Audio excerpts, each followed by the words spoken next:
It's our starting pitcher episode, part 1. And who better to talk pitchers than the founder of PitcherList himself, Nick Pollack. We'll talk strategy, undervalued players, pitch level value, what to do with injury concerns, and much more. Part 1 of our Beat the Shift pitching bonanza coming up next.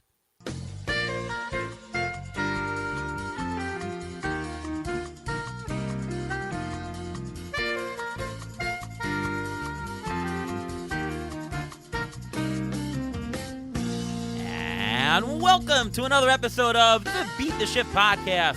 I am your host, Ariel Cohen, and with me as always is Ruvain Guy. How are you, Ruvain? I'm doing great. How are you doing today? I'm doing splendid. Ooh, long day for me. A bunch of meetings at work. You ever have those days, Ruvain, where just meeting after meeting and just you want to get out of there? Not really. I see patient after patient, not meeting after meeting, but it's getting there. We're already a week into February, which means spring training is right around the corner. Yeah, that's true. Yeah, you got a different dynamic there with the medical stuff where it's just another patient. My wife also is a medical person. She does that too. I don't know. So different. I'm off. Give me a computer and let me crunch some numbers, you know? Well, I got to do that too. I got to crunch all those charts after I see the patients, which takes more time than actually seeing the patient, which is nuts. Well, hopefully we won't talk too much about the injured pitchers, or maybe we will tonight. We're going to do pitchers tonight.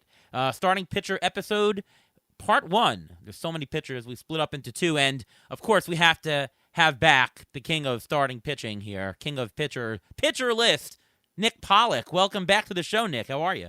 What is happening? I always love that intro music that you guys do. It's so lovely. I feel like I'm transported back to the early 90s.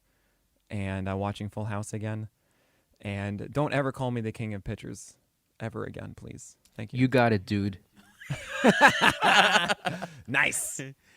Nicely timed there. But, a couple of people have asked me, the theme music of our show is actually from a record of my brother's saxophone teacher. The album is called, Oneness World. And love it. all the music from the show is from that album. So there you go. Incredible. What's going on with you at PitcherList? Well, what's new? Oh, boy. So much. So much. I just put out my top 400 starting pitchers article, which, of course, crashed everyone's phones because I decided to have a video so that you could see what everyone looks like inside of it. And obviously that was a terrible idea when you have, 150 videos trying to go off at the same time. So I just sorted all of that out. You can read it much easier now.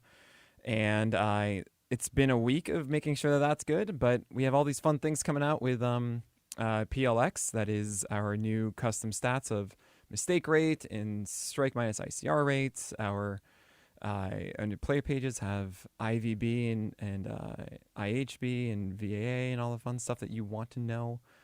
New live draft assistant tool with market values because Ariel Cohen is awesome and taught me the ways of auction drafts, and I insisted that this year we have market values built in to a live draft assistant tool. So you can use what I use in my drafts this year for PL Pro people. But yeah, there's just so much stuff, and just happy to relax with you guys now. Nick, you're in my labor draft, so can you turn off that feature during our draft? Oh, I can't wait to sit next to you again during that. That was such a joy. Oh, we're going to do that? You're going to sit next to me?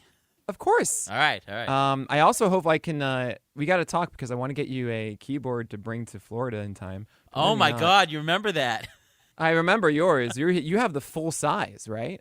I have the the full size keyboard, and it was wireless, and for some reason it wasn't working. So I of course emergently brought a wired keyboard, and I quickly put it in, and that did the trick. Of course. Yeah, I mean, the good news about a lot of wireless ones is that you can just use a USB-C cable and it'll attach wired. Right.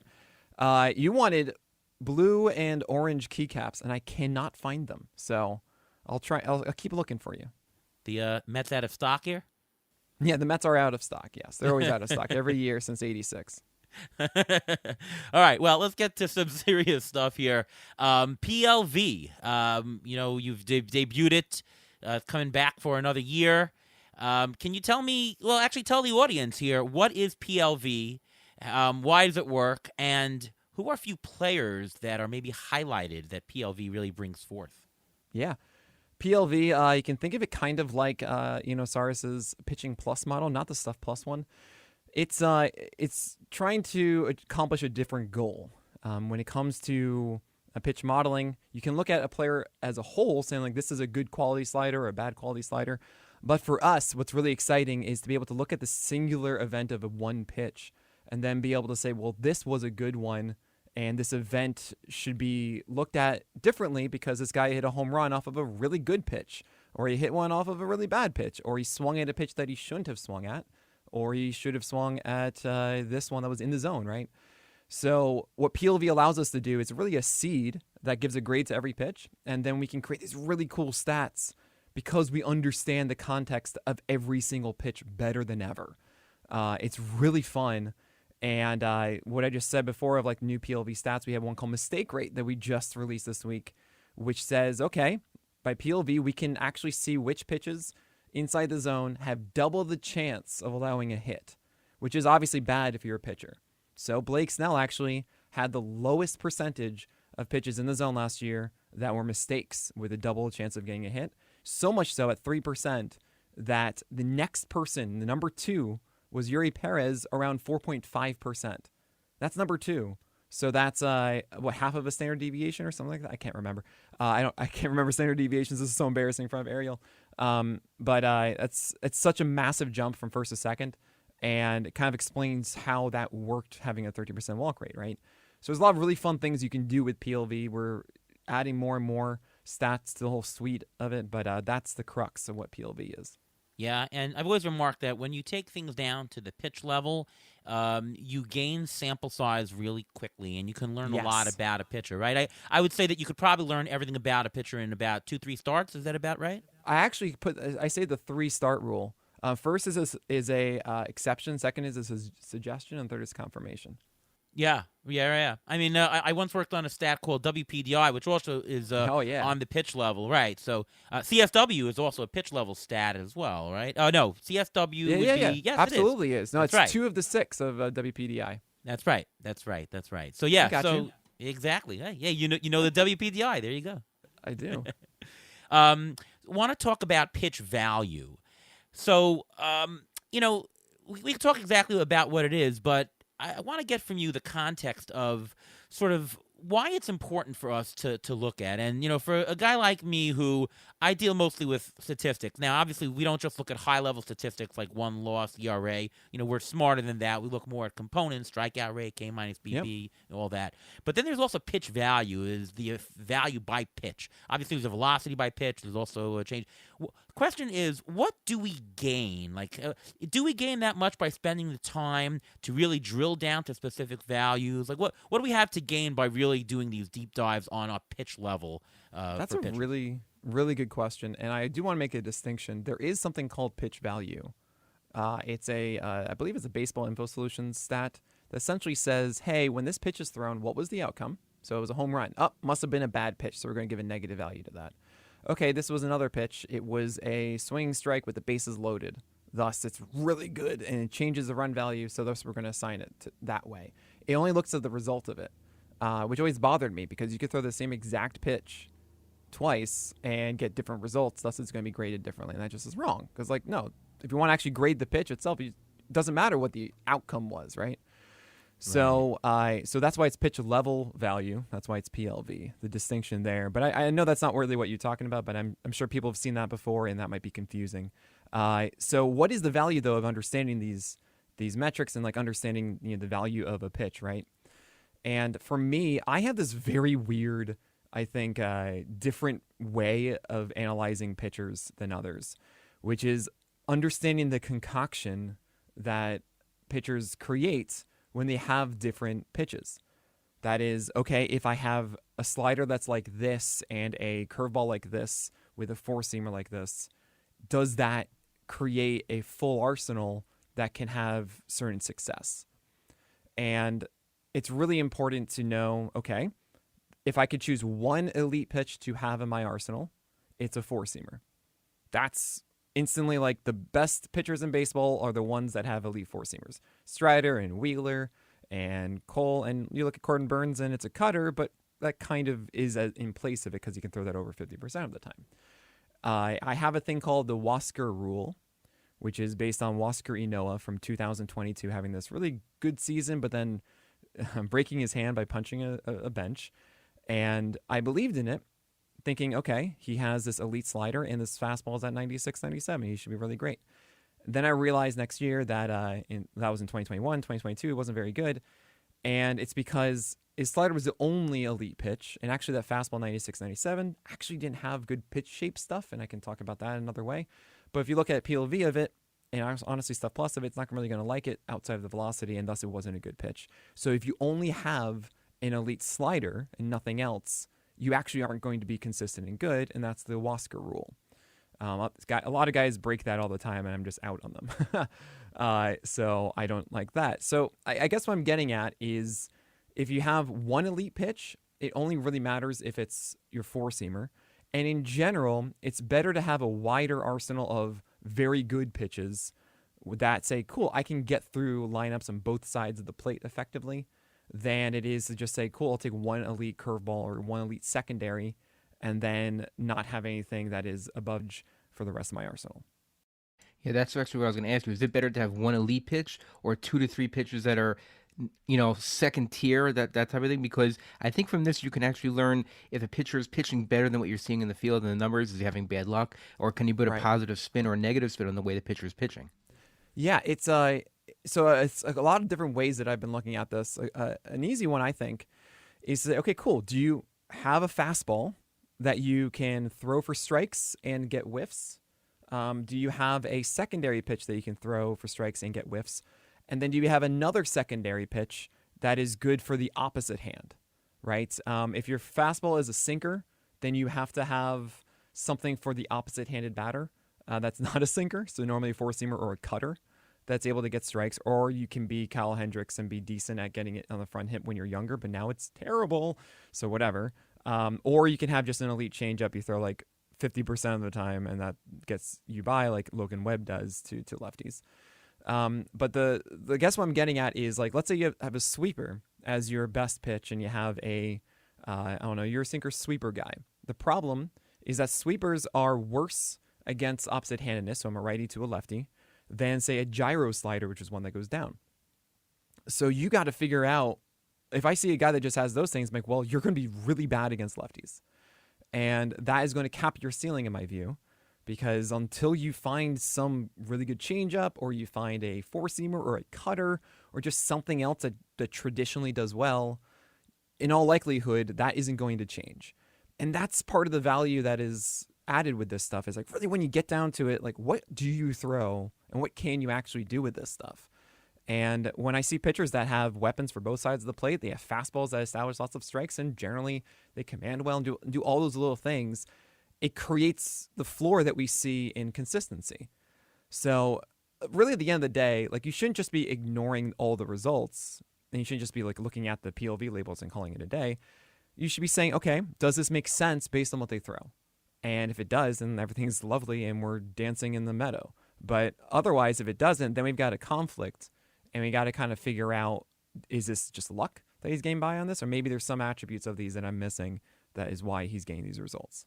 So I want to ask you about pitch mix, because one very big blind spot of projections is that it assumes the same constant pitch mix, right? If you're evaluating how a pitcher did, right? If you're evaluating how a pitcher did over the last 3 years, well, it doesn't know that, wait a minute, maybe you've changed your pitch mix late in last year, and now you're much more successful, so actually your skill level has changed. It thinks you're the same pitcher, or at least, two-thirds of the same pitcher if you're looking at, the history. The question is, how can we identify the pitch mix changes? Or maybe what's the best source? What should we be watching? Who should we be listening to? And how do you think that really changes their value? How do you discern it? Like, if you see a pitcher is now changing his mix, and he's had 3 excellent starts, is that enough to say, wait a minute, well, because he's gone on with sliders and it's now 10% increase and he's dropped his whip, well, that's now it? Like, how do you discern that it's actually good? And where can everybody else listen and find out about these kinds of changes, which are not in projections? That's a blind spot, Yeah, I'm not going to tell you because I'd be out of a job. I'm just kidding. What you should be doing is following my SP roundup through the year. That's how I do it. I do this every night. I watch, or I try to watch as many as I can, but I'm writing this article every night about all 30 starting pitchers, and I'm seeing their changes of usage and where they're locating it and everything. And I write about it in the SP roundup, and I do a review of that the next morning in my Plus Pitch podcast. And also on our player pages, you can actually see pitch mix changes, as well as if you go into every single game, you'll see the up and down arrows of usage. Now, one area I want to really emphasize is I'm trying to be better at, which I haven't been so good at in the past, is understanding that you're going to see some pitch mix changes through the year just based on the kind of lineups they face. That is, if they're facing a lot of lefties that day, Carlos Carrasco is going to be throwing changeups, not sliders. If he's facing a lot of righties, he's going to be throwing sliders, not changeups. And sometimes his changeup is way better than his slider, but I'm going to see a higher slider usage game because he just faced more right-handers. And it can be really difficult at times to figure out, is this like an actual shift until you actually look at it versus lefty or versus righty, which you can also do on our player pages. By the way, I think the last game that we went to, the last Met game, Carrasco was on the mound. I don't know if you remember that. Yeah, he was, and I think I was yelling about the changeup and stuff. Against Alex Wood? Right, you I remember were. screaming at the field, but what are you doing?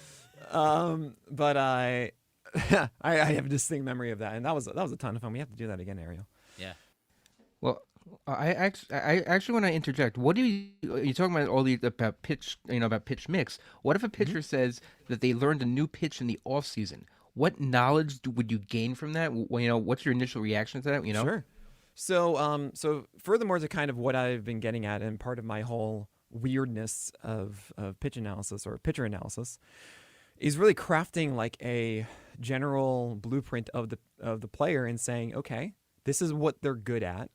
Generally, this is what their weakness is based on what they have and what's effective and what isn't.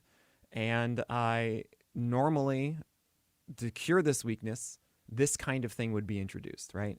So a good example I'll give you is like, I remember when Tyler Glasnow was only a four-seamer and a curve guy. And there's this lot of hoopla, I think it was back in like 2020 or something, that he was learning a splitter. And there's a lot of fake news out there about splitters and Tyler Glasnow, and me, saying I hate splitters. Not true. I only hate splitters if they're a number 2 pitch because it's the most volatile one and you're just not going to get strikes that you need with a number 2 pitch. But as a number 3 pitch, I'm generally all on board because that's just a great offering to throw in 2 strike counts, and they have a really low expected batting averages in play. However, what Glasnow needed was a strike pitch. His curveball was not a strike pitch. That meant that he had to throw his four-seamer too often inside the zone and batters were hitting it and need something to throw for strikes, and a splitter is not that. It is a whiff pitch to throw in like 2 strike counts when you're ahead. So it didn't work, and guess what? Glasnow is so much better now because he has a slider he can throw for strikes, and that's what he needed. And so that's really what I emphasize, is saying, okay, if someone's adding something, look at what they currently have and where their weaknesses were. What is the element that they need to grow? Is it more strikes? Is it more whiffs? Is it something against lefties? Is it something against righties? Is it a fastball that actually is effective and you're able to throw it as a primary offering? And that's the first conversation. So then when I hear a new pitch is being added, I'm like, well, is that the solution? Is it? Oh, if it is, that'd be really cool. And like then I get excited about it. Very rarely do I actually circle and say like, well, now I believe in this guy, because I mean, I don't know if like you remember the pitch tracker from like Jeff Zimmerman, but he would have like 150 of those and only like 3 of them stuck around or something stupid. So I don't really lean into that. But in season, just to go back to the previous question I never answered, best example is Nick Pivetta from last year. He added this whirly bird sweeper in the middle of August, and he had a phenomenal final 2 months. And I'm very much in because he's saying, yeah, I finally have this breaking ball that I've been looking for ages. And I've been saying this about Nick Pivetta for years. He has a four-seamer that should do really well upstairs. He just has no consistency with his secondaries. And now he has one. And he has a cutter he throws for strikes. This is so cool. And I believe that. That's what projections will overlook, is that they will see like the last couple of years, while I'll say like, no, this guy has finally become the man that he's supposed to be. And I understand that. And I'm like, that's something that should stick for next year as opposed to just some random 2 months of like, yeah, I guess this pitch was a little bit better than it used to be. So those are the instances I lean on. No, really great stuff. Another question for you before we go on to the player pool is, do you look at organizations and say, well, the Dodgers, they know what they're doing with pitching, so I'm going to trust that, or the Rays know what they're doing, or the Guardians know what they're doing. Do you take stock into the organization when you're thinking about whether a pitcher is going to be successful? It's really funny. I traditionally don't, because I generally have so many variables I'm looking at with guys, and it's like that just seems too wish-casty almost. But I've learned a lesson because of Zach Eflin. Like, I was really down on Zach Eflin, and everyone's like, no, it's a better team context, and they are going to tweak him a good amount, and he's going to be better. I was like, nah, give me Kenta Maeda. And I was completely wrong. I actually remember in Florida, where I'm going to see you next, or in 3 weeks, Ariel, talking to Gray Albright, and like I think it was pick in either Raslam or TGFBI, and I convinced him to take Maeda. And he wanted to do Eflin. So I'm going to give Albright complete credit for that one. I was like, no.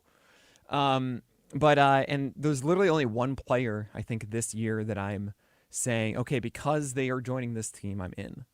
And that's Ryan Pepio. Because looking at Ryan Pepio, one of the things that I really learned this offseason a ton, outside of just like lefty-righty splits, and really focusing on that for pitchers, is understanding four-seamer shape. And really saying, okay, there's three aspects that matter.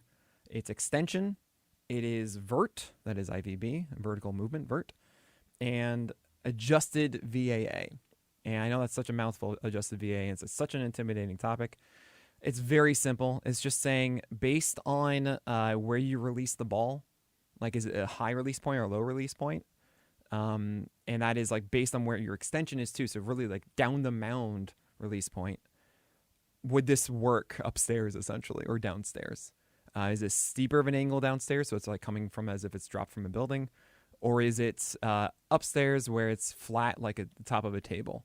That's what you want in those two cases. So if it's downstairs, you want it super steep, flat if it's upstairs. And Ryan Pepio actually has a four-seamer that profiles out to perform better upstairs than it is downstairs. However, the Dodgers as an organization do not like high four-seamers. It actually shocked me. Like, Bobby Miller doesn't do it enough. Walker Buehler didn't do it enough. Pepio doesn't do it enough. And now you go to the Rays, who are like the team who told Tyler Glasnow to go upstairs with four-seamers. I'm saying, oh boy, I think Ryan Pepio is going to throw more four-seamers and have a much better season with that fastball in 2024 now. So this is like the rare case where I'm really doing that. And there's also the other aspect of like moving away from a really bad development organization. And there are like 5 of those to me. Like the Royals, the Rockies, the Nationals, the Pirates, and I used to throw the Rangers in there. I don't quite know if I still agree with that one. And of course the Angels, especially after they got rid of their 2 coaches that actually helped things. And they got rid of both of those. So yeah, I don't trust those organizations at all. If someone's leaving there, I might give them an extra point or 2. Pepio, very interesting. He had a .76 whip last year, which is pretty good, but his luck metrics were through the roof. 189 BABIP, 99% strand rate. I mean, if you have a 78% strand rate, you're lucky. So 99. Yeah. What's funny with all this stuff with me is that you're absolutely right. I mean, that will contort how we think about a lot of this stuff. It also is something that should just get shown to me inside of the pitch results, right? And when it comes to Pepio, it's just, yeah, he did get really fortunate in all of this, but like, all right, at the end of the day, what are the results of this pitch anyway? And man, I think its 10% swing strike rate is going to go through the roof this year, and that's so fun. Well, I mean, anytime the Rays, like you said, it's very interesting to hear how you see how the Dodgers and the Rays differ, and you're interested in it. The Rays turnaround pitchers, a lot of them got hurt last year, though. I mean, I had tons of Jeffrey Springs, Drew Rasmussen shares, and for a while there, I'm like, yes, and then by the end of the year, no. So there you go. All right, let's talk about the player pool. let's start with Ruvain here. By the way, usually Ruvain and I talk a lot more on the show here, but just these are stuff that, and I'm not gonna speak for Ruvain. For me, I just don't know this stuff as great as other stuff that I do, and really fantastic to hear you talk. I completely agree, and I'm just learning a lot just from listening, even from this 5 minutes. I mean, if you'd watched PitchCon, you'd gotten even more of this information. Absolutely. Well, I appreciate you guys. I feel like I am rambling a ton. I just can't stop talking about it. Well, we're going to talk some more, and let's talk about the player pool observations. So I'm going to go to Ruvain first on there. We always talk before we set up a couple of undervalued players, just what the general shape of the player pool looks like, anything interesting to note. So I'll leave it up to you, Ruvain. What are your thoughts on the 2024 starting pitcher player pool? Well, you got the top two studs. You got the two guys who are going in the first round, Spencer Strider and Garrett Cole, who are the quote-unquote most safe. And then it's a matter of when you want to take your ace and who you believe in the most and who you think is going to be healthy and where you want to gamble. If you want to gamble in the second round, people are doing that. You want to gamble in the third round. But I think it's actually safer to go in the fourth and fifth round. Get a safe, or quote-unquote safe. When you're talking about pitchers, you don't know who's going to be safe. But a Logan Webb or another Logan, Logan Gilbert, or a Kodai Senga, who you have an idea of what you're going to get from them. They don't have any major, thank goodness, they don't have any major injury histories or anything like that. The second round guys, you're talking about Wheeler, you're talking about Gausman, you're talking about Castillo. Yes, I think they're a little bit overpriced. I think they're going a little bit too soon, and I think you can get more value in the fourth, fifth, and even sixth round. So you can you can get your hitters in the first couple rounds and even wait and still get almost the same type of quality in the second round that you can get in the fourth or fifth round. All right, what are your observations, Nick, on the drafting pool here for starting pitching? It's something where I love. I mean, I'm very much geared to 12-teamers. It's pretty much what I talk about exclusively. Every so often I'll jump into like the deeper stuff. But my general strategy every year is, hey, I get hitting first because the hitting cliff is much harsher than the pitching cliff. And man, this year, rounds 6 through 10 are as full as ever. There are so many quality arms that are capable of 180 innings. And the way that I really craft innings in my head is just, are they going every 5 days? And are they guys that I expect pretty much every night to be able to go 6 innings? If that's the case, cool, that's 180 over a season. Great, awesome. And considering last year that I believe only 15 of the top 31 starters made at least 25 starts by ADP last year, it's kind of hard to really say, like, cool, this is the safest thing, as Ruvain was saying. So that means great. Then I'm not going to overpay, and I'm just going to say I'm going to get Kyle Bradish. I'm going to get Cole Reagans. I'm going to get I love getting Nick Pivetta and Brian Wu, and I'm very much against going after a guy in the first couple rounds. It's just not the way I go. And honestly, I'm always sitting in my hands come like the 20th round not to get like my 20th pitcher off the board because there's just so many good guys that could benefit your team this year. Yeah, I'll echo some of those sentiments, and I'll throw in a couple of new things. First of all, to note, ATC has 0 projected starters for 200 innings. 0. That's almost a first. I think maybe last year I had like 199 or so was the top one. Garrett Cole projected at 195. Logan Webb projected at 191. Of course, projected innings are important. You need innings, so Logan Webb just comes up here again. I love Logan Webb. We'll talk about him later. But that's it for those who even have 190 innings. So we're already more muddy as it is because of the less and the fewer innings. Now, I'll mention stuff in terms of 15-team league dollars as we do on the show, but what I've noticed is that from pitcher number 3, right? We got Strider and Cole are the super elite. Pitcher number 3 to number 19 here are separated by just a $6 auction value. That is so muddy. So you can basically say, forget about Zach Wheeler. You can downgrade him all the way to, say, Logan Gilbert, drop 3-4 rounds, and you're not losing much. And you can now upgrade your Jazz Chisholms to Ozzie Albies, or you can upgrade a Machado for an Austin Riley or Rafael Devers. There is no need to push pitching so much. There's just so many guys. And remember, we always talk about the hotspot principle. When you have a clump of people in the same area, you can always get somebody at the bottom that's cheap right? You don't have to push it up. You'll get somebody for a discount somewhere, and that's really where you should target. So those pitchers in the middle rounds, the early middle rounds for pitching, they're very, very plenty. Get 2, maybe get 3. I don't like the idea of getting an ace, super elite ace, or even an ace. I'm good with taking the 2-1A strategy, get 2 low one number 1 pitchers, even get 2 1A and a number 2. Ruvain and I just did an auction this past Sunday night. We got 4 top 30 pitchers, and we didn't really spend all that much on them as compared to what the whole market did.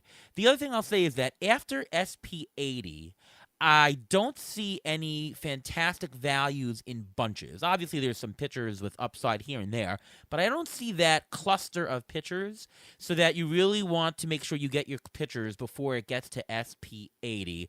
And besides the cluster, you're also not getting the guaranteed innings, or you're getting the injury risks, or you're getting the warts down there. So again, grab them up top in the 5th, 6th, 7th, 8th rounds, get a couple there, and make sure you've gotten your pitchers before SP80. That's sort of what I take out of it. Any other comments?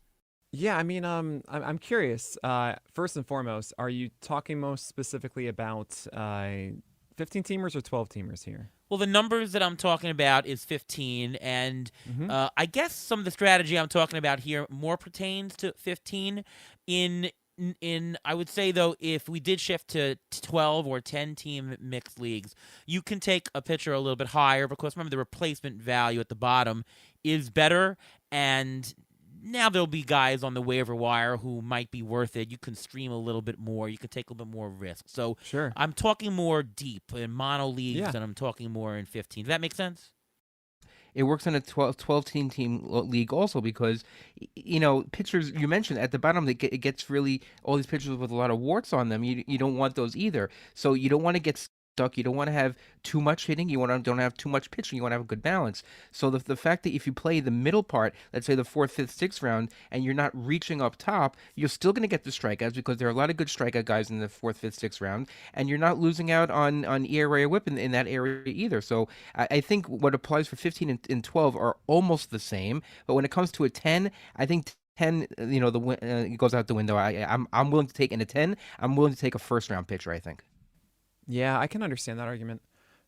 Just because you need to distinguish more, and the smaller and smaller the league gets, it needs to be like, okay, cool. I need to, I can't settle for 50 fewer strikeouts than Strider or something like that.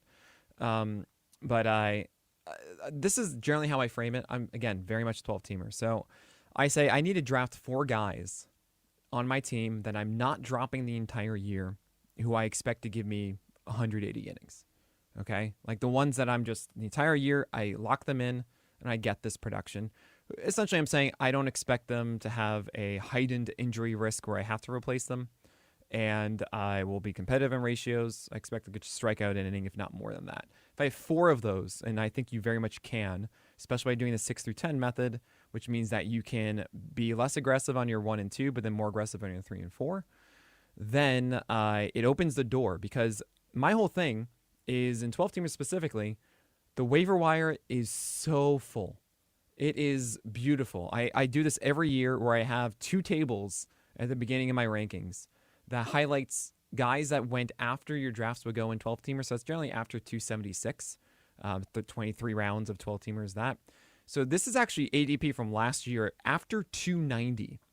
Which is Zach Eflin, Cole Reagans, Justin Steele, Tanner Bybee, Bobby Miller, Gavin Williams, Nick Pivetta, Brian Bayo, Yusei Kikuchi, Tarek Skubal, Eduardo Rodriguez, Mitch Keller, Bailey Ober, Kyle Bradish, Yuri Perez, Aaron Savali. I mean, it goes on and on. And there were other guys like during the year that you got value from. You just mentioned, we actually just talked about Ryan Pepio. There was Brandon Pfaadt, who actually came back and did really well. There was Reese Olson by the end as well. Michael King. Bryce Elder had an amazing stretch to him, Chase Silseth, etc. And what's so important is to recognize in your drafts, this is not a best ball league. I've said this before with you guys in previous years. Don't draft like this is your team for the entire year. You should be drafting with the anticipation of getting guys in April and May. So if you draft 4 that you're not going to drop, once that happens, then I shift and I go, great, give me all of the guys that I would be able to make a quick decision on early in my season that I could be hitting gold on. And it's important to make the quick decision because you don't want to be stuck with a guy while everyone else is getting these other things who you don't know if they're good for your team or not. You're missing out on things that are more higher likelihoods of sticking around in April and May, which is where we really find all this stuff out. So I work in that method. And that means that, Ariel talking about SP80 or so, and I can understand that completely. It's a lot of deep flyers. There's a reason I can do top 400 starting pitchers because I understand that where there is some way that this does work out for guys, right? Every pitcher is a major leaguer for some reason, and things can change. Like guys can be throwing harder. They can learn a slider all of a sudden. They can get a new grip for a changeup like Merrill Kelly did out of nowhere 2 years ago. These things can just change on the drop of a hat. And it's just so important to structure your teams out of the draft in a way that you are anticipating dropping some of them early. I cannot emphasize that enough. Interesting because, I guess it's a little different philosophy because I'm suggesting you sort of, make sure you get your guys before SP80. And maybe that's because I'm not as good as you in picking the pitchers after pick, 290. So I want to be more sure of what I know. And obviously, yes, there's always going to be instances where I pick up people. I'll do the best I can, but I want to get more of the starters in my lineup that I can. Maybe it's just because I'm not as good, Well, 15-teamer is a different thing, right? 12-team it's all about the burn and churn. It's all about is this working? Is this doing the thing that's going in the right direction? No, move on. Because you should not be set. I mean, Ariel, you talk about this with your auction drafts, right? You don't want to leave the draft with $260. You want to leave the draft with $290. That's how you win. So I see this mistake so often of guys are keeping mediocre pitchers on their team and not chasing something else, feeling like that's value when it's not. You're just creating an average team. Instead, you should be trying to fill your roster as much as you can with SP4s, right? Not SP8s. So you can do that in a 12-teamer, especially if you just keep going after it. You will get there and be producing. And not to say as you go through it, you're going to just get zero value. Absolutely not. You're often going to get value in this, but it's not really quite the game-changing thing, which is pretty much what the average thing is anyway. 15-teamers, it's harder to do that. And in 15-teamers, I certainly understand saying, hey, there's an earlier cutoff point for what is good here because you can't be stranded and so far behind earlier on because there's a fewer number of large impact guys on the waiver wire throughout the year. 100%. I would probably extend my 4 that I like to probably about 6 or so that I feel like I won't drop into 15-teamer because of that importance. So a couple of important questions, and yeah. I want to have Ruvain and I answer before we get your take. Please. Just I'm curious. Sorry. Yeah.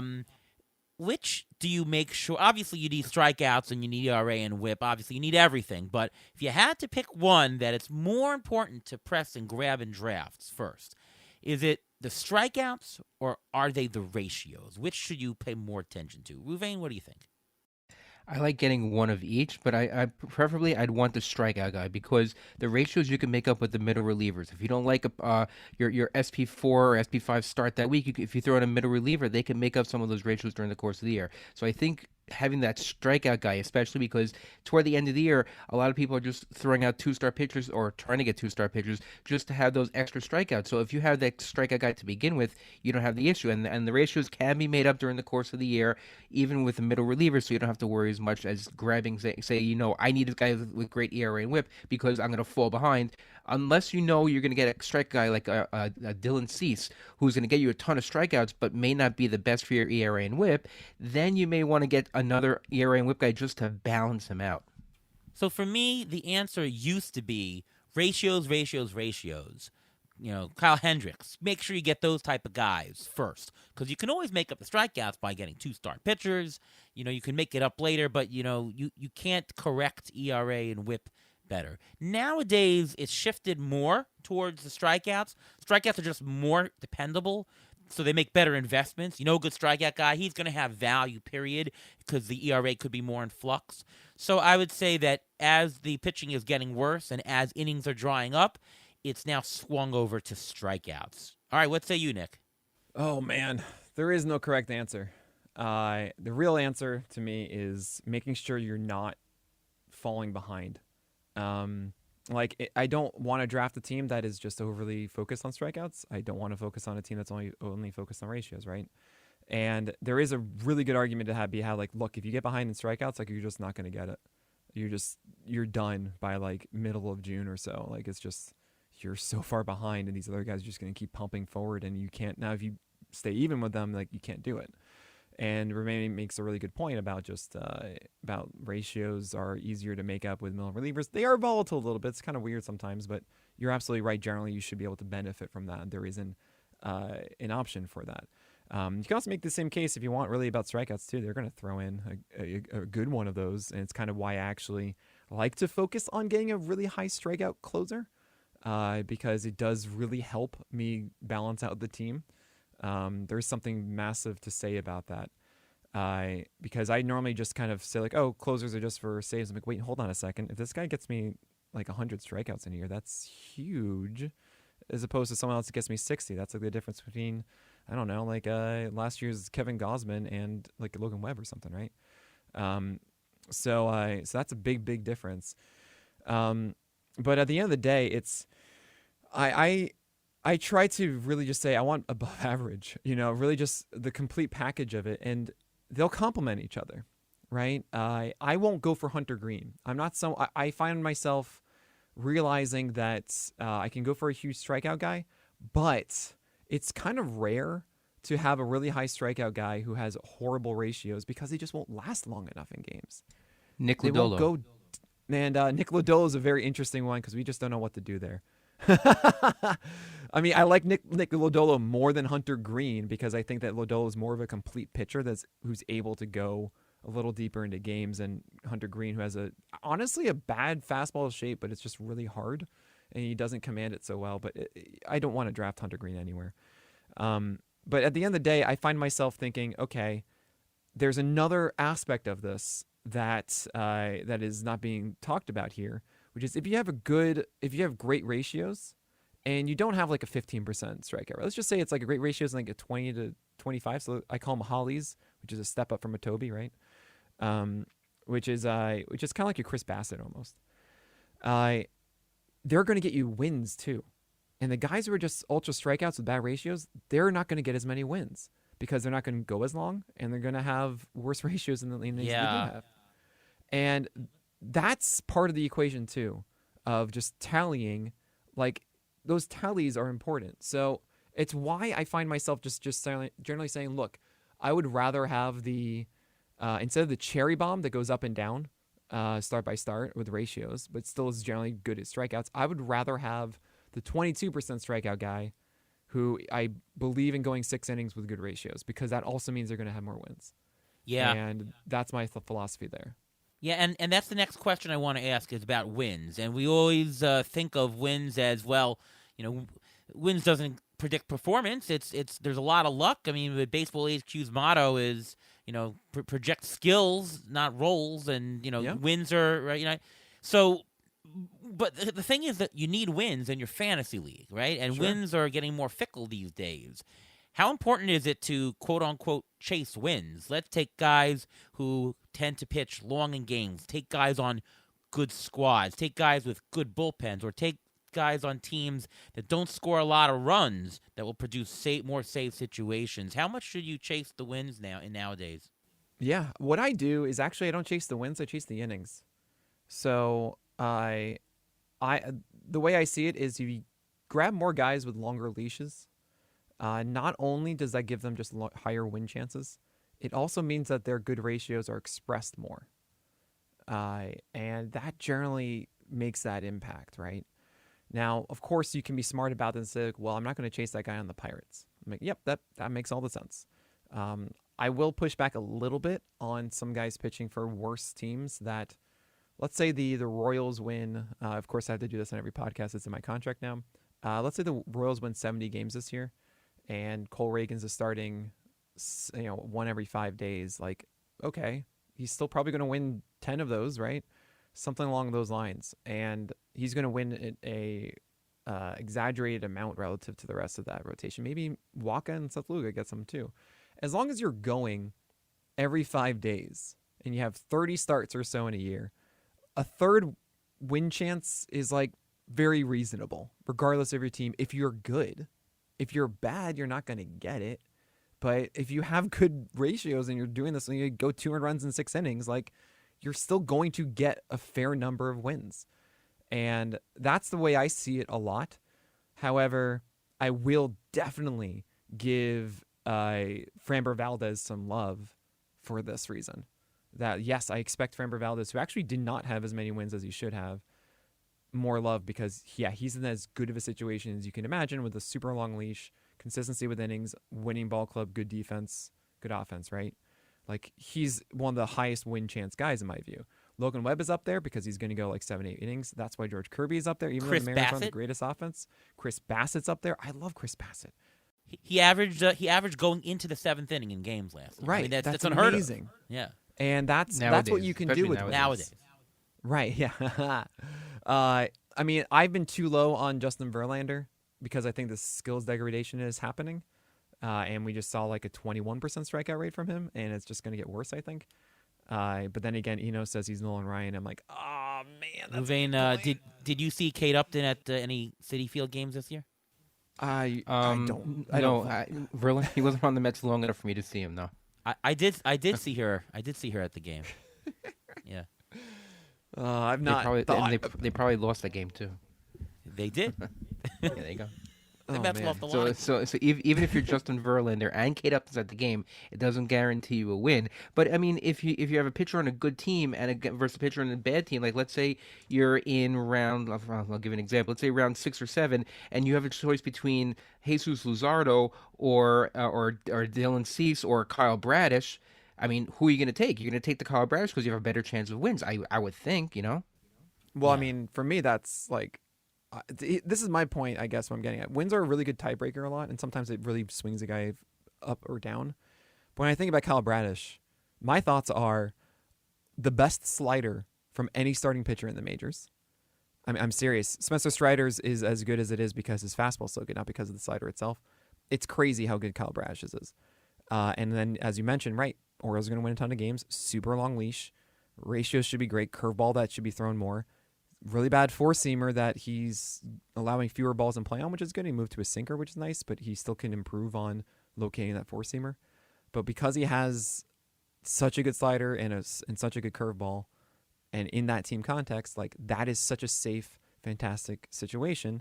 While I think of Jesus Luzardo saying, oh man, your four-seamer is not good, and you do not have good enough command on your slider, and you use your changeup too sporadically, that's not sustainable to me and your health track record.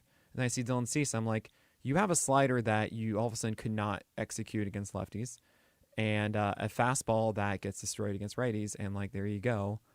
You had 2 good months, and that's it, and I just don't want to touch that. So to me, there's more aspects that define why Kyle Bradish is the one to do it, but absolutely right. Kyle Bradish is going to win more games than those two, given all that context as well. And it's just far and away, to me, Kyle Bradish is the pick there. Yep, wins are important. Got to chase some of them. Well, let's talk ATC undervalued players. Of course, the name of the game here is we take a look at the players that ATC looks at and says, according to the market, they might be some very good values. And then we take a little bit of a deeper dive into them. We're going to do the top half of the starting pitchers, so we're talking better pitchers right now. We'll get to more of the sleepers and stuff in the next show. But you mentioned him already, Nick, to start, Framber Valdez. And ATC sees him as a bargain. Ruben and I drafted him as our number one in our auction the other day. He had almost 200 innings last year. He had over 200 innings the year before.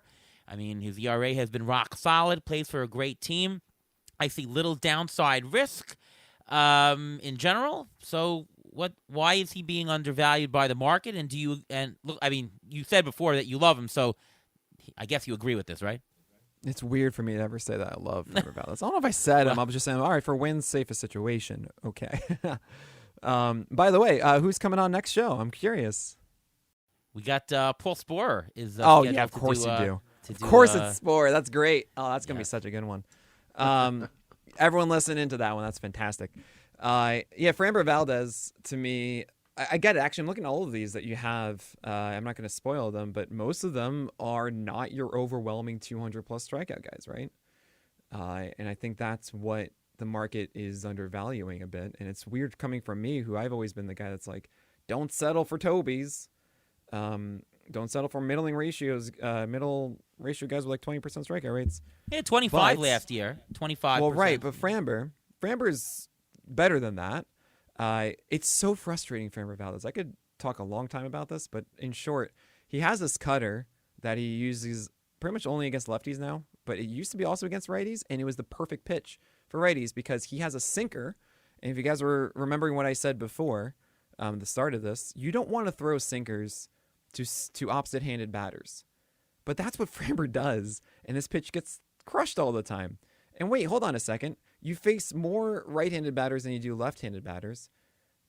You should have a better weapon against right-handed batters. You shouldn't be settling for this. That's going to be a problem. And what Framber has done is he's thrown more changeups, which have helped. And this sinker still gets grounders a good amount and it has a lot of sink to it, fine. But man, when Framber was throwing this cutter instead and actually using one that's like a gyro slider, almost one that's more lateral to go inside to right-handers, think of it like a two-seamer, same-handedness, just opposite of that. That was so effective. And I remember bonding with Eno in San Francisco when I saw him. Someone brought up Framber Valdez, and we both looked at each other and says, why doesn't he throw the cutter more? And I have to think that Houston's saying, like, hey, Framber, can we just get back to that cutter to right-handers? Cool, thanks. So I really hope to see that from him. But at the end of the day, he's not going to be like a 4.5 ERA guy. He might have a 120 whip, but I hope not. And he's still going to get you 25% strikeouts because the curveball is really good too. So I'm in. I mean, you're basically saying with a pitch mix change, he can be even more awesome, is what you're saying. Oh yeah, so, well it's really the biggest weakness of Framber is that he throws too many sinkers to righties, and it's just like. And that can be fixed. Really. Yeah, Ruvain, exactly. anything to add to that? I mean, I know that you think that he's a value as well. Yes, 100%. And he only started using the cutter in 2022. So I think maybe he was still getting his feet under him. And like you mentioned, he used the change more, which helped. And listen, how many pitchers can say they've thrown 399 innings over the last 2 years combined?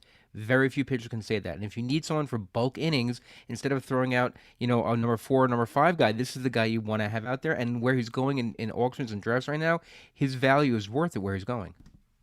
All right, Logan Webb, very short. Innings. 216 innings last year. Now, he doesn't have a fantastic strikeout rate, but when you throw that many innings, you're going to get strikeouts. He had 194. And as Nick pointed out earlier, when your whip is good and you have a larger inning count, that just extends your really elite ratios across more, so he's way more valuable because of that. He was a $21 pitcher last year. He's been over $16 the last 3 years in a row. So super stable. 5th round pitch. I mean, you just want stability early. Plays in a great ballpark. Walk rate cut in half last year. I mean, the skills look like better. Even the strikeouts are up, and maybe there's a little bit of upside to his strikeouts. I mean, what's wrong with Logan Webb, Nick? Nothing's wrong with him. I have him as SP10. There you go. Yeah. I mean, it's kind of funny. What did you say his dollar value was last year? 21 in a 15-team league. 21. So, I remember I think it was maybe last year or the year before, there's a really interesting discussion, if you guys want to go back and listen to these previous episodes with Ariel and Ravane, about assessing guys as dollar values and like what that means. And like this guy was a value of $6 or something last year. And something that I've been talking about a lot with guys is how much wins influence that mark. Like I've heard like, oh, this guy's 18th on the player rate, or oh god, this guy is like 10th, or this guy's 50th. And really just there's a lot of times it's just, oh, this guy happened to have 16 wins, or this guy happened to have 8 wins. The fact that he had such a high dollar value for just 11 wins last year should speak to how effective Webb was. Great point. And that it was a 3.25 ERA and a 107 whip. But because it was 216 innings, like, that's amazing, considering that you'll get that from like 150 innings or something from other guy. And that's like, well, hold on a second. You're getting what, like 45% more expression of those ratios? Like, unreal, right? I love that. So what Logan Webb does is it's kind of hilarious. He just throws arguably the greatest changeup in baseball. And he does it to both sides of the plate. Does not matter. Or to both batters. And And his sinker, because this changeup is now the focus. Like, he had games last year. I asked Sarah Langs on Twitter, I was like, how many times have we seen a pitcher throw this year over 60 changeups in one game? And she's like, yeah, it's just Logan Webb. Like, only Logan Webb does that. It was like 2 or 3 games that he did that. But the fact that he throws more changeups than sinkers is amazing because it mirrors the sinker perfectly, which means that Logan Webb has the #1 called strike rate on sinkers. And is the sinker this absurdly good contact mitigator? No, I would not say that. We have a new stat called ICR that we've been using for a couple of years and I've been really leaning into, which is ideal contact rate. Essentially says when this ball is put into play, when is it good for the hitter? Over a 50% chance of being a hit, as opposed to the other forms of contact, which are like 15% and lower, right? So when you see a pitch, the best pitches in the game are going to be like sub 30%. Generally, we see around 40% for fastballs. And yeah, Logan Webb, 41% ICR. Like, it's kind of average at this. It's actually 36th percentile of all sinkers. And yet, he's so good because it's a 32% called strike rate. 32%, a third of the time that Logan Webb throws a sinker, it's a called strike. Just think about that for a second. You know, CSW is good at 30%. This is just one half of CSW, and it's already over 30%. Yeah, I mean, is that something that they're going to adjust to the league? Where they can't. They can't. They can't because he throws it less than the changeup. Right. So the changeup, and he commands his changeup so well. Webb's changeup is like the best commanded changeup, and that just goes right under the zone. So and he's got a 62% ground ball rate. So if you have a good infield there, 62. I mean, which they generally do, right? It's And crazy. they got rid of Brandon Crawford because he was not as good at the end. So that works. Didn't and then we you see throw in a Brandon slider. Crawford at the Arizona Fall League game? Wasn't Did he there we? one year? I don't know. I mean, maybe when he was playing in it. No. He came. He No, came not that long ago. after the season. Here's Brandon Crawford throwing at the first pitch. Wasn't that him? Oh, maybe that's right. That's totally possible. But I was trying to be charming at the time, so I probably wasn't listening. No, the slider is the other part that you mentioned. Actually, has some strikeout upside. Yeah, because he keeps trying to figure out how to get his slider back from 2021, which was a massively higher swing strike rate. We're talking a swing strike rate of 22% on that slider in 2021 that fell to just 10% last year. And he's changed the grips on. He was trying to get it back, and I just look at this and say, oh, Logan Webb, you could be better than last year. You could have, you can figure out that slider, and all of a sudden now you have a even better weapon against right-handers to then create a, I don't know, instead of a 23% carry, a 25%, and you do that over 200 innings. Like, this is amazing. I want this. This is such a high floor, and I'm in. Well, I throw a lot of changeups in my softball game and Hey. generate weak contact, and I've developed this nice hard screwball that sort of pairs with my changeup. And Hold on a second. Hold on, Ariel. You're throwing underhand, correct? That's right. So how do you throw a screwball? Screwball. I'm jerking it clockwise with my right hand, and I'm throwing it across my body so I get the action. Right, because you would say the opposite of what you'd call the motion for a curveball. Yeah, it's exactly what it is. Screwballs are going to tail into the right-handed batter as opposed to away from it. Cool, because one of the things I hear all the time is people calling changeups screwballs, and they're not. A screwball properly is like throwing a curveball, but you do it like the walk like an Egyptian thing. It's the opposite. It's the opposite movement on Right. your hand. So It's the instead of opposite your torque. pinky leading the curveball, your thumb is leading the yes, curveball. correct. It's the thumb. And I'm so happy you agree with this because honestly, this has been a point of contention. Yes. So yes. many times, and I keep hearing people call changeups scroogey, like Devin Williams, and is he actually going out like a changeup? No, or sorry, like a curveball? No. Okay, never mind. It's just a super pronated changeup then. Definitely. You just see what these pitchers are throwing, and you see your ability to throw, and you mimic that. All right. Well, anyway, let's go on to next pitcher. Max Fried. I'm going to go to Ruvain first because this is really an injury issue. Max Fried, when he pitches, is fantastic. We've seen it every single year. He's had an ERA pretty much under 3 for the last 4 years in a row, and 5 out of the last 6. His whip has been, hovering around or below 1.1. So we know he's good, and he also has a good changeup as well. Question of staying on the field, he had some concerning issues, health issues. He only managed 78 innings. I drafted him last year in a bunch of leagues and did not help me in those. Ruvain, are you okay with Max Fried? Are you confident he's going to get through? ATC projections are at 162 innings. Are you confident in that? I'm going to say maybe. The reason I'm going to say maybe, he's never thrown more than 185 innings in a season. He's always had health concerns. Last year was a hamstring, forearm, blister, but he still posted the highest K rate of his since 2019.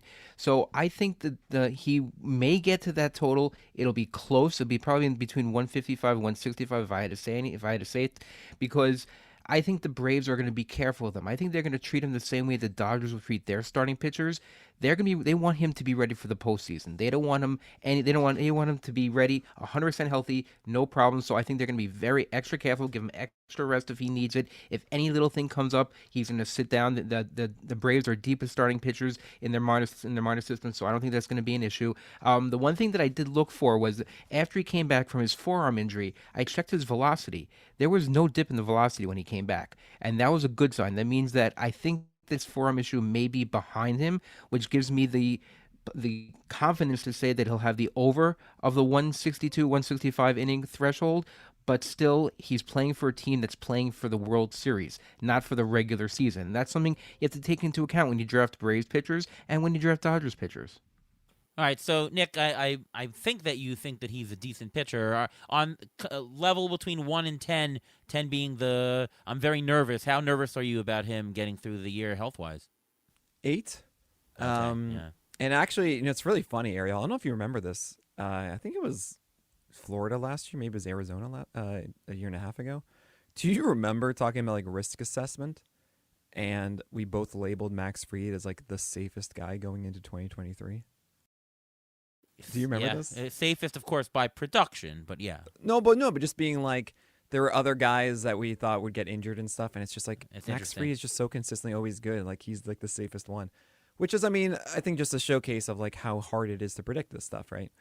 And I that stuck with me so much. I just remember laughing internally because I would never express like any sort of positivity of seeing a guy like Max Fried get injured like this. But it was just, oh my, I was like, are you kidding me? Like, this is the guy we thought would be so safe. Yeah. I'm incredibly nervous for a couple of reasons. One, I mean, just to talk about Ruvain's point, like, that's a really good one. I hadn't even considered how Atlanta might just baby him a bit and say, rest this week, rest that week. And let's say then it totals, I don't know, 140 innings for the year. Unlike it is, say, Glasnow, where that's not going to be innings you get with someone else, right? Those missing innings, you don't just put them on the IL and then be able to replace it. Those are ones you have to endure for the entire year, which is a huge differentiation when you talk about expected innings from a guy. And I try to avoid those. I call those hipsters, headache-inducing pitchers stifling the roster, right? So you just don't want to do that. But let's just say, hey, you know what? We think that Atlanta's going to go every 5 days with him. I talked to Stephen Lyman. I trust him a lot in this, and I imagine, Ruvain, you'd have the same feelings of just saying, look, forearm strains are tears, and that's a tear that generally doesn't disappear, and it's about a year or so for you to be out of the woods on it. Partial tear. You make a good point about velocity coming back. Tear. Right. I mean, it's still a tear, right? Correct. It's a partial tear. Very much so. How can you have so a I want to partial express tear? It's a tear or a tear. It's like saying I've got 2.5 bags. It's a bag. That's what a sprain or a strain is. A sprain. Think of a tendon or a muscle as a rope of a ship. You can take some of those fibers off. It's still intact, but it's a little bit. But it's still not the same. I'm absolutely with you here. A good example of this, actually, we even saw last year. I don't know if I can trust the velocity. Because we saw with Carlos Rodon, if you look at last year in 2023, he actually had the same velocity on average for the full year as he did in 2022. However, once Rodon did come back, it took him about 2 months to finally really ramp up to 96 for 2 games. And then just like that, 94, 93 and change. And I'm not ready to say that Fried's forearm is just good now. I'm very terrified about it. And I'm likely, I mean, the whole thing, this is the worst thing that we do in the offseason is try to predict volume and injuries. And all you can really do is just put a number on like the scale of just what you want to risk on this, right? And where he's going in drafts, to me, I just am not going to take a chance on that and have the anxiety. Could I be missing out on production at that point in the draft? Absolutely. However, I'm going to trust that if that is the outcome and I'm behind someone else who did get him there, then I get fortunate or at least have skills enough to catch up in the pitching departments elsewhere, right? I'm not going to make that the focus of my season. It's like last year we talked about the DeGrom influence, right? How much better he is than everyone else. Thus, where are you going to expect it? And everyone, there's a common thing of like, well, let's say you get 120 innings from DeGrom. I'm like, 120? I'm like, you get like 30. And that's the kind of thing with Fried here. If with a forearm injury like this, it's not just like little things throughout the year. It's like you're going to get like nothing or you're going to get a lot, kind of. And I just don't want that risk. Yeah, so it's a binary risk there. And, we talked about going into the season he was safe, and certainly you want to pick safe pitchers, but, the opposite is more true, where, if they're risky to start, they're probably there. You know what? I do want to get to a lot of other pitchers, but there's such good strategy questions really want to ask you. And, number one pertaining to Fried and where to buy him. So, okay, we believe he's injury risk, not worth taking at the spot. We get it. The question is, what kind of a discount do you need to roster him? Or is it just don't roster at all? Like, if he's going right now in the 5th round, do you need like 10th round? Like, I'm not going to take him unless it's the 10th round, which basically means that you're not going to roster him at all. Or is it, if I take him in the 7th round, which is a 2-round significant discount, that's okay, and that's worth the risk. Like, where are you on the don't take Max Fried platform? Yeah, that's a great question. I'll say, like, I'll stick around as long as you guys will have me here. Sounds good to me. With Max Fried, I have him currently, I believe, at 22, or maybe 23. I think it's 22, and I have him right before a tier called the Shiny Squirrels, which are like the big hot names that honestly have actually worse floors. And when it comes to like their production, I'm not actually as sold that every starter still will be of quality, right?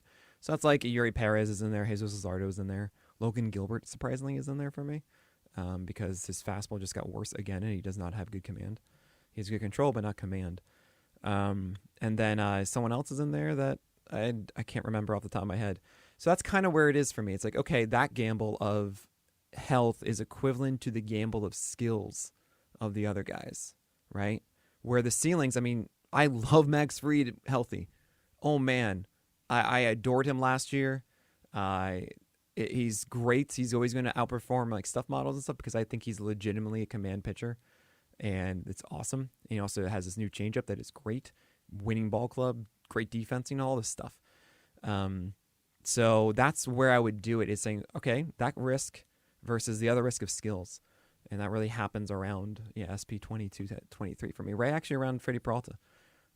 Same idea to me. So interesting. That's what I would do. Do you agree, Ruvain? We talked a little bit about that on last show, but I mean, is 2 rounds a discount enough? Do we need to just make it 5, and that means we'll never get him? Well, I think it also depends if they're injured last year and if they came back. With Max Fried, I'm willing to take a little bit less of a discount because he did come back. And I know, Nick, you said don't read into his velocity that much, but he did come back and he did pitch pretty decently. So I'm not overly concerned. Like, I'd be more concerned or even stay away from a pitcher like Joe Musgrove. Like, I don't even know if I even want to have anything to do with him because he didn't come back last year. So, a pitcher like that, even a 5-round discount is not going to persuade me to take him. But a Max Fried, if I get a 1 or 2, maybe even maybe a 2-round discount, then I'd think about taking him. I like Musgrove too, but the question is injury risk, right? Do I want to roster such a player, right? Right. I mean, his injury isn't as extreme, I think, as a shoulder issues, though. It was inflammation, which we see all the time. I mean, shoulder issues would have gotten you out of, say, like Zach Gallen and Zach Wheeler, in multiple seasons. And they were just great in those seasons. It's not like a capsule injury for Musgrove, right? It's not a rotator cuff injury. No, it's and not. I It's honestly, not. my whole take on the Musgrove thing is that was a situation. Actually, brought it up of Mexico City affecting him, which I didn't even think about before. But more so, just shortened season. He got a little pushed, like because he was just trying to get back into it. Body wasn't quite ready for that. It's not like a lingering thing to me that now he's still going to be hurt and needs to get surgery or something along those lines. It's not Yeah. what I see. I think it's important to have the conversations about the specific players to see whether we believe the injury risk or not. And then the second part of it, of course, is deciding if I believe in the risk, what do I do with it? They're two separate issues, right? Yeah, two sure. separate Yeah. components. The other question I wanted to ask you is, you said you're not sure. We're talking about Max Fried. Will they baby him? Well, what about Yamamoto on the Dodgers? Sure. No guarantee he's going to get to that number of innings. Maybe they'll baby him. They signed Kershaw. Obviously, that's going to be, it's not babied. He's just going to come back in the end. But the idea is that they might be cautious with some of their big investments, and they might say, you know what, this is all for playoffs. Where are you on Yamamoto? And, of course, Yamamoto has the other story of, well, he's a foreign player playing in the league. Who knows if he can really adjust? Where are you on Yamamoto in general? I mean, my understanding of his arsenal is just super high quality consistency throughout it, which I absolutely adore. And again, pitching for the Dodgers is generally good. It's a 6-man. And I've also said that 6-man rotations are like Fellowship of the Ring, where it starts off with a large party of high expectations and it ends in the end of the year with 2 guys barely struggling to survive. So with the Dodgers, I think they actually will listen to it with Yamamoto because they signed him for 10 years and he's really young and he does not have any experience of this kind of workload every 5 days. So I'm expecting 150 from him. Bobby Miller, maybe slightly more. Like he's going to be their workhorse this year, I think. And they would be willing to let him be inside of every 5 days more so than anyone else on that roster. But honestly, it could just be a 6-man the entire way through because they do have a decent number of guys in the minors that could come up and make an impact. Kyle Hurt is one, River Ryan is one. Kyle Hurt, I really like River Ryan. Really good extension, incredibly athletic kid. And then you have Gavin Stone and Michael Grove just being weirdness and Ryan Yarbrough in there, and they're gonna figure it out. So Yamamoto, I like it more than these guys because it's not the extreme. Well, he's going to get 0 or 30 innings or something. Right. It's not a binary risk. It's just tapering it's it. just right. Good point. cool. Good Okay, point. 150. Well, I just think I'm going to get that many quality innings. So These that's are great points, by fantastic. the way. And, I always tell people it's not about, is this player good? Is that player good? It's understanding the context of why it's a good choice from a fantasy perspective and doing that. All right, before we go any further, it's time for the Injury Gurus Trivia of the Week. Well, the next pitcher we're going to talk about is Zach Eflin. Zach Eflin threw a career-high 177 innings last year for the Rays. So the trivia question for the week is this. Can you name the last 3 Rays pitchers to throw more than 180 innings in a season? Morton? Charlie Morton's one of them. 2019, he threw 194. Because remember, the Rays are not known for letting their pitchers go very deep. Rays pitcher, what was the innings amount again? 180 innings for a season. David Price? No. Can I guess Blake Snell? Blake Snell is correct. Oh, yeah, 180 in 2018. And I got another in one. 2018, yes. Chris Archer must have done it. Yeah, your favorite, Chris Archer. He did it a couple of times. The last 3 pitchers to throw over 108 innings, 2019, 2018, and 2017. So that's the last time until Zach Eflin. His walk rate was the lowest of his career. His ERA was 3.5, but his xERA, his expected ERA, was actually 3.11. He used his cutter more, and he's going at the end of the 5th round. What's there not to like, Nick? Well, Zach Eflin's actually going in the middle of the 6th round. Big difference. Oh, okay. 6th round. What's there not to like? Where do I have Eflin? I think I have Eflin at 13 or something like that. SP 13? Yeah, 14? So that's something along those lines. I should really have this memorized. I just put it out this week, okay? I'm still remembering everything now. With with Eflin, I do feel as if it was a peak season last year. Oh no, I have Eflin at 18 inside of my savings accounts, which is just safety starters. And yeah, the tier 3 before that is all like the risky aces.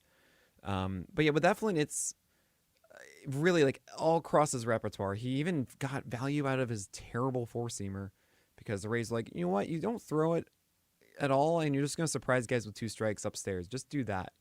And he somehow gets swing strikes on it because it's only in 2 strike counts, and everyone thinks it's going to act like the two-seamer, and it doesn't. I love the fact that he added this cutter. You know, as you mentioned, he got the most out of his curveball, which isn't just as simple as like throw it more. It's, hey, let's get it consistent more, because he always wanted to throw it more with the Phillies. He just couldn't have it in a given game. Like he would test it out in the bullpen, and it wasn't there, and he wouldn't throw it. So I like it. I also think that he's going to take a step back because he just squeezed everything he had out of it last year. And generally when you see a peak season like that, it does not stay as a plateau.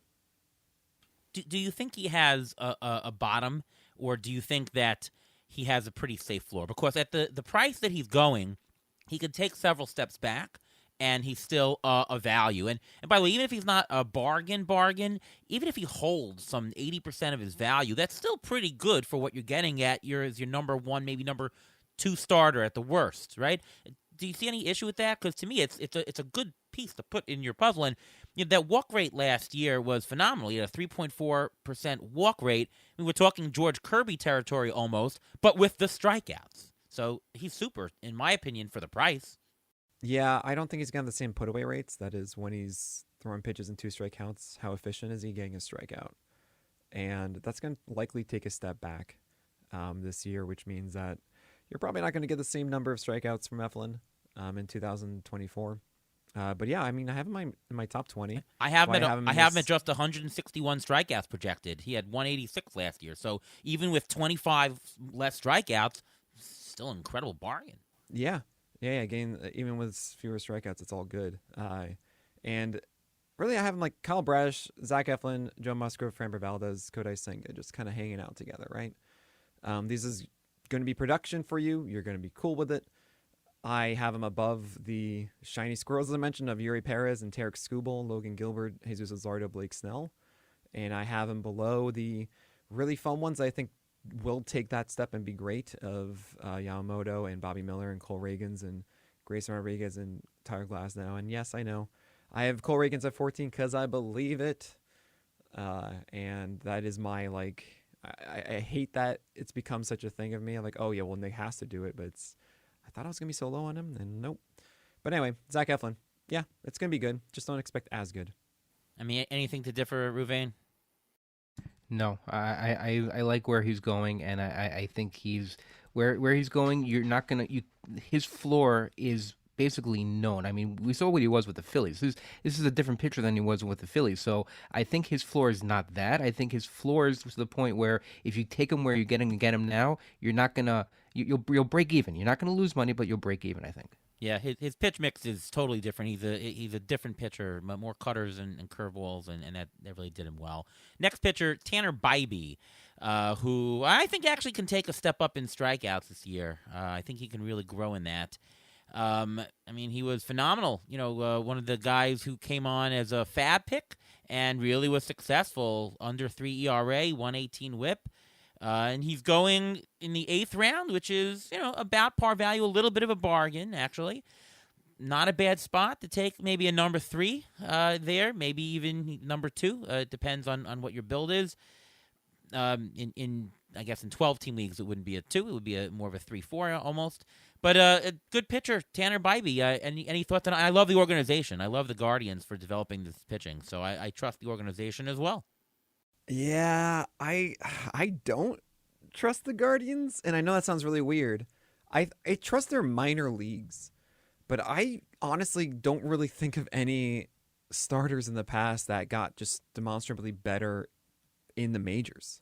Like, they showed up, and that's what they are. Well, development. I mean, they've developed well, and you've had good pitchers as a result. Well, I mean, but that development happened in the minors is my point. So, like, Right. when they became starters, and I don't think it gets better as far as development now is what I'm getting at. And when I look at Bybee, I watched a lot of him last year because generally what my eye test says about his command and his approach just does not match the results. And my gosh, his slider and changeup command is just not good. It really is just one of those things that drive me up the wall. And watching him, and he got good results, and it worked out. And it was so many times I just feel like he's throwing and not executing. And his four seamer, this pitch that he says, "All right, stay verti and make sure I'm good on that." It's not a good four seamer. It's actually a very detrimental one for him.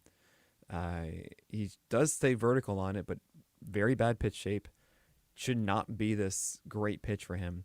So I see a classic Guardians pitcher of slider and changeup focus without a good fastball. And the fact that Tanner Bybee is a worse Carlos Carrasco to me of old bothers me. It's very possible that he improves on his command of his changeup and his slider as well to make it less just hanging out in the zone. However, I kind of believe that he's going to get worse before he gets better, which has me out on Bybee. He's inside my top 40. Like, if he's my fourth starting pitcher, then fine. I'll take this. But there are a lot that are expecting him to take another leap for stability, and I just can't do it. So I'm out on Bybee. All right, great to hear your thoughts. Ruvain, are you a fan of Bybee?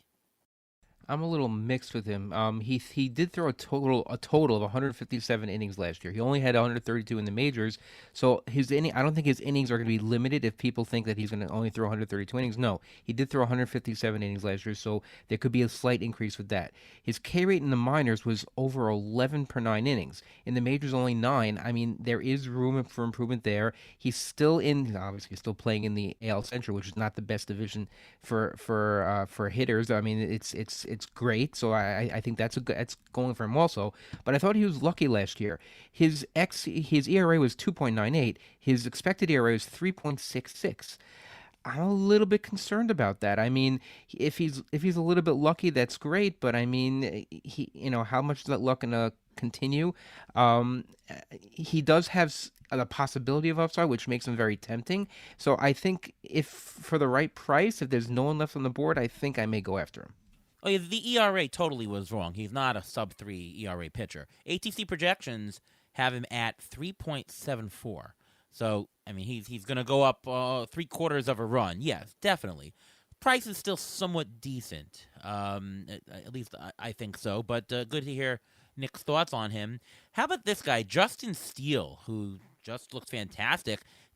Nick, do you think that this is repeatable? Obviously, that you're going to see some regression in the ERA, but maybe the WHIP is even going to go down. I mean, his BABIP was 317 last year, so some of those hits were getting through. Walk rate looks really nice. He's really made adjustments. Strikeout rate is okay-ish. Any thoughts on Justin Steele? Projections, by the way, are very close to each other. They're very, very low projections volatility, which means that we're more sure of the result. First and foremost, what I think about Justin Steele is that you're pronouncing his name wrong. Oh, it's Justin Steele. And he's back for a sequel. Okay, Justin Steele to me is very strange. He doesn't really throw a four-seamer. He throws a cutter. This is a cutter, and keeps getting classified as a four-seamer. No, it's a cutter.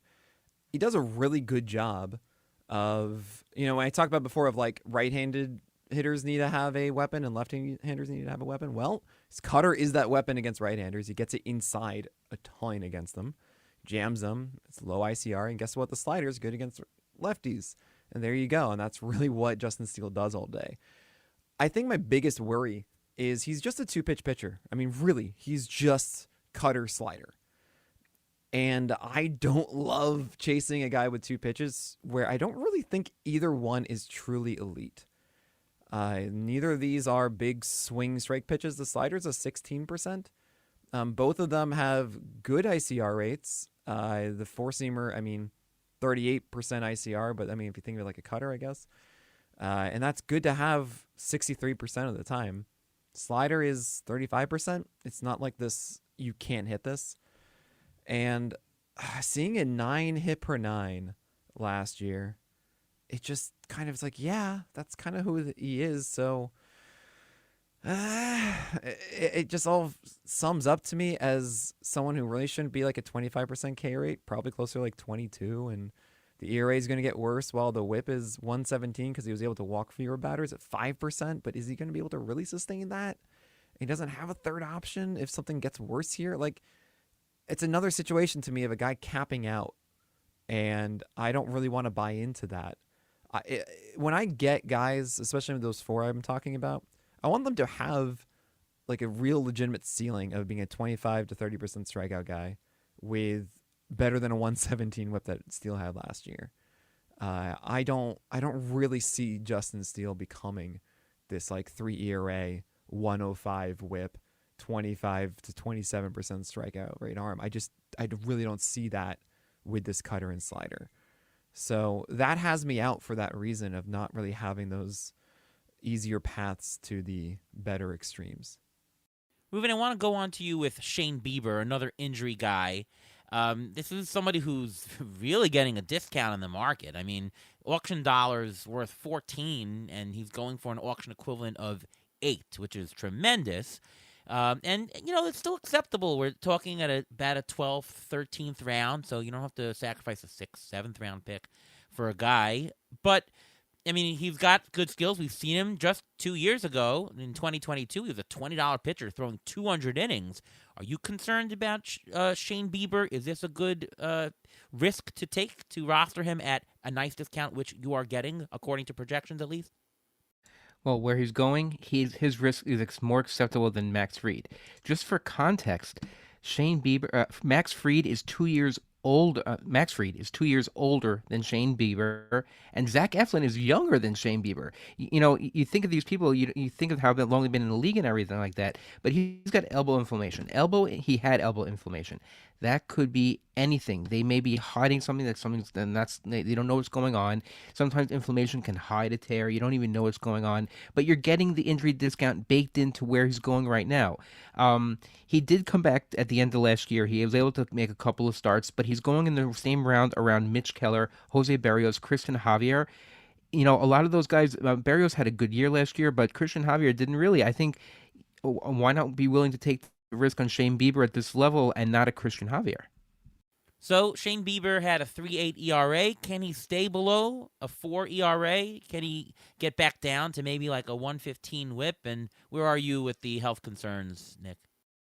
Well, I think it's really valid, what Ravine was saying, and it's interesting because I could actually see how Bieber is better this year and retain some of the strikeout numbers. I honestly think it's a key of not allowing his fastball to creep up as much as it does, because it does have good IVB, but actually really low adjusted VAA, which means that it's actually better located low, and he can actually steal a lot of the called strikes, which is what he does as a Guardians pitcher, is that he steals called strikes with his four-seamer and then tries to get you out with his secondary stuff. And that could return again. I don't really see that out of the question, even though he's throwing 91 miles per hour now. But yeah, the health is another concern. And considering in 12-teamers for me, Shane Bieber is a Toby these days of being a 20% strikeout rate. That's what you're kind of expecting. Yeah, you don't draft Tobies in the first place, but if you want to chase the ceiling of Bieber and saying like that fastball's going to get better to set up more strikeouts, well, that is counterbalanced by that heightened injury risk. So yeah, I'm not really chasing this. Yeah, I have reservations about him too. We had a chance to draft him the other day, but we decided not to. I'm still risk averse in at this level as well. Any lower, maybe 3-4 rounds later, then I take more gambles on guys who had shown the upside. Because you can toss them away more here. I think the opportunity cost is still, you're not going to want to throw them away when you're sacrificing a 12th round pick. And there are and in a straight draft, there are other players at this level, at this pick, I should say, where I'm much more interested in. And you might want to grab maybe a hitter who completes a certain category for you. So I'm just not in at this spot for Bieber as well. And sometimes you have to just ignore the name and look at the numbers, because if you see the name, you see Shane Bieber, you're not going to want to drop him. But if you see the numbers and the numbers don't jive with the name, then you should have no problem dropping. But people see the name and they just can't let go. Last pitcher to talk about today, Chris Bassett. We spoke about him earlier that he goes into the 7th inning on average, and you don't see that much. Pitched 200 innings. I mean, he's gained in innings the last couple of years.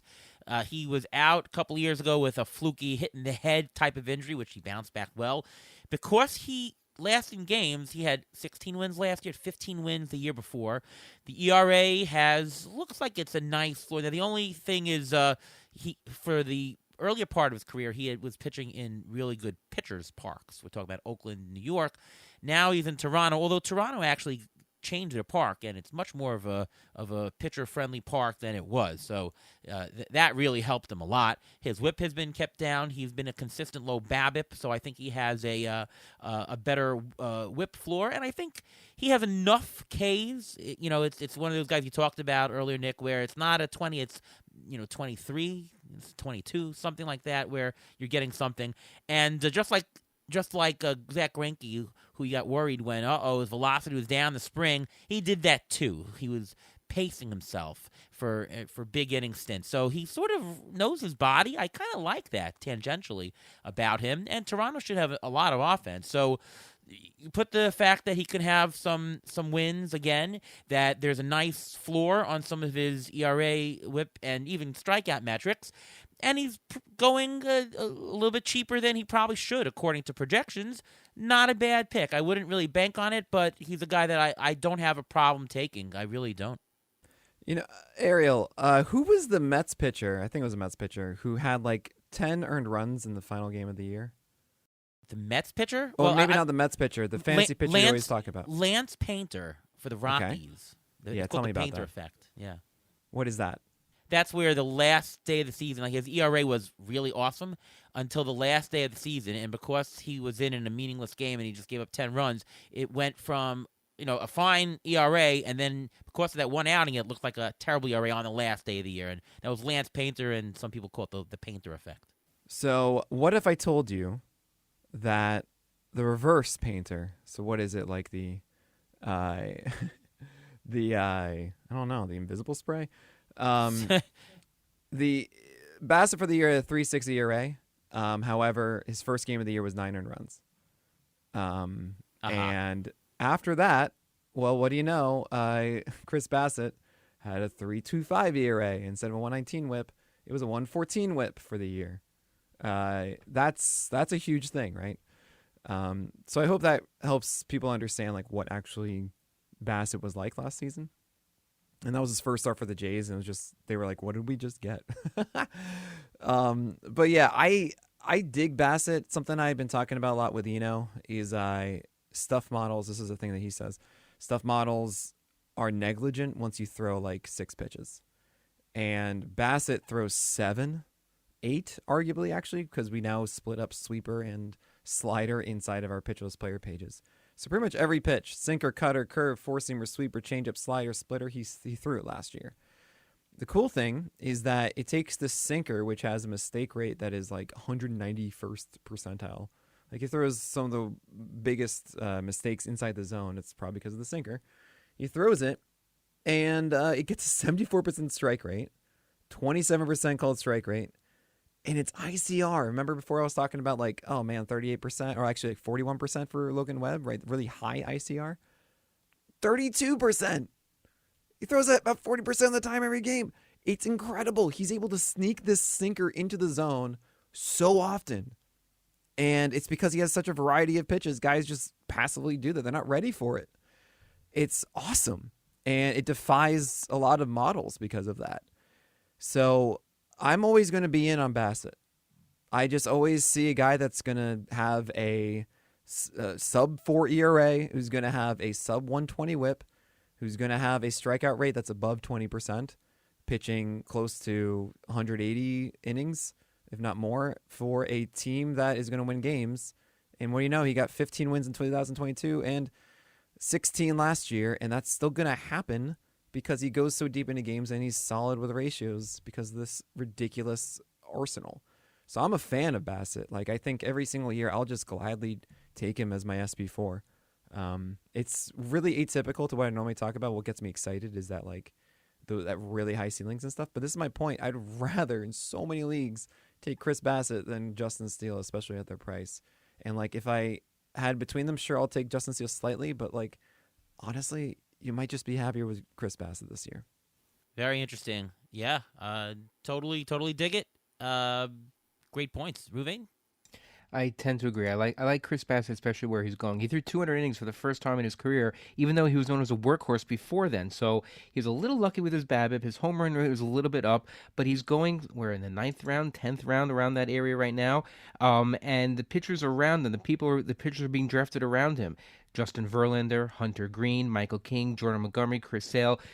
Is he like the safest guy of the group? Is he the guy that you know what you're going to get? I mean, Jordan Montgomery Yeah. also, but you know what you're going to get out of that guy. The other guy is Chris Sale. How many innings he's going to pitch this year? What are you going to get out of Hunter Green? I mean, Justin Verlander. You talked about his decrease in skills. I mean, in that area, in that range. He's like the safest guy. I mean, he's boring, but he's safe.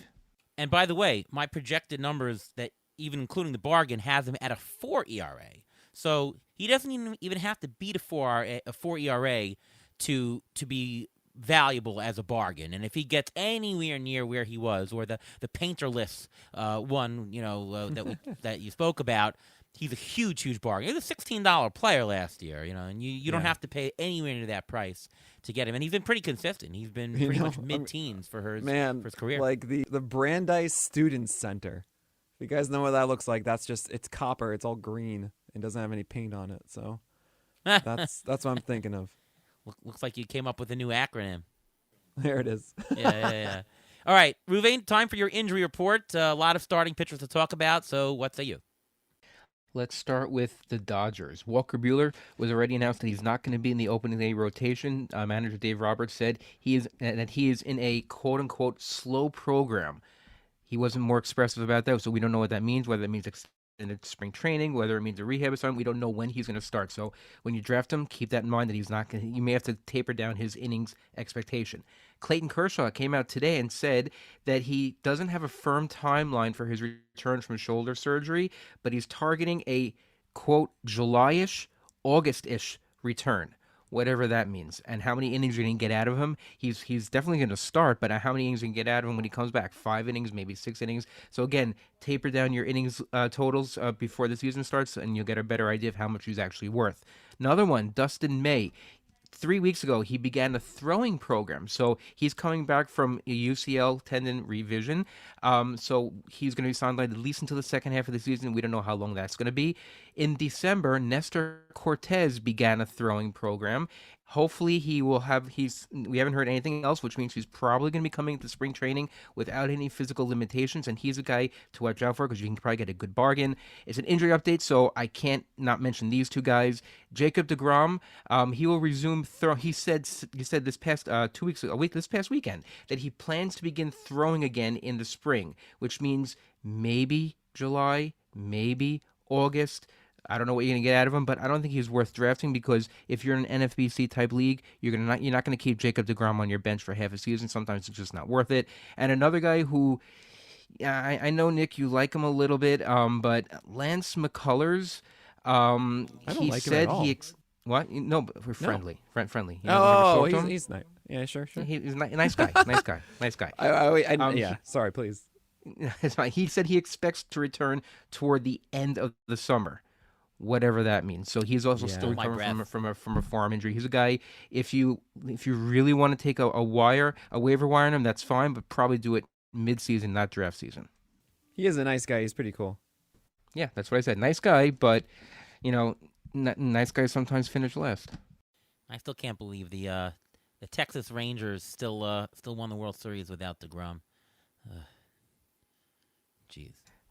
Well, you got to see him behind everyone, smiling with a World Series T-shirt on, which rubbed all Mets fans the right way there. Yippee-yi-yay. All right, well, this was a absolutely filled episode with tons of information, amazing insight that you really can't get anywhere else. And I want to thank you, Nick Pollack, for coming on the show. Why don't you tell us what's going on with you? You got some Writer of the Year once again nominated after you are the reigning champ, and also for podcast, and you got a new podcast called The Craft. Why don't you tell everybody about that? Oh yeah, that's me and Enosaurus. I can't believe it, honestly. It's just us rambling about pitchers for an hour. We're each going to bring one or two pitchers to the other that we don't know who we're going to be talking about, and the whole point is for us to go on tangents about these guys and just ask questions to each other to kind of replicate what it's like of us hanging out in the hallways of First Pitch Arizona. It is incredibly fun, and we hope that you give it a listen. But yeah, I'm just super lucky to be able to do a podcast with Dino. All right, what else is going on other than that? Oh, yeah. Check out our site. We've got a lot of really good Pro editions this year. We are going to be utilizing our PLV projections, which are a 2.0 version, and we're really confident in these this year as we really adapted our PLV models into performance better than ever. We also are going to be doing a lot of cool stuff with our weekly projections in season to allow you to take advantage of it for this week, the rest of this week, as well as projecting the next week in advance. So for those that play in your weekly fab leagues, like, it is the best weekly projection system that I think you'll find. Really good for everybody to get exactly what you want out of that one. That's for PL Pro users. We also have all those apps I talk about with understanding IVB and Vert, and all those are the same things, and extension and just the VAA, and those are going to be behind the paywall of PL Pro in about a week or two. So check that out. And last but not least, we have PL Pro Lifetime going away in a week. So if you guys were thinking about jumping in there, you can get PL Pro for life at obviously a lifetime discount. So go check that out. It's the best way to support what we do. Amazing. All right, Ruvain, what about you?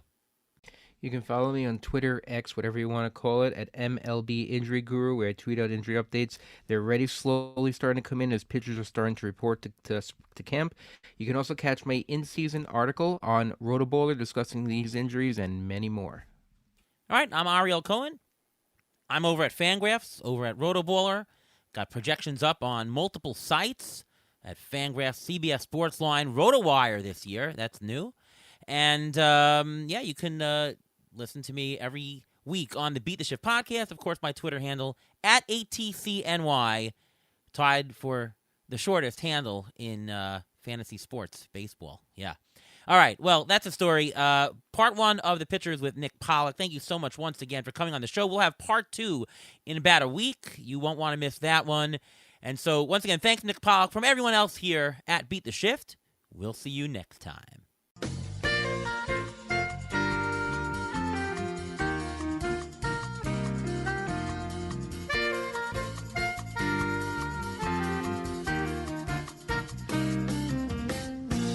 Thanks for listening to the Beat the Shift podcast presented by Fangraphs.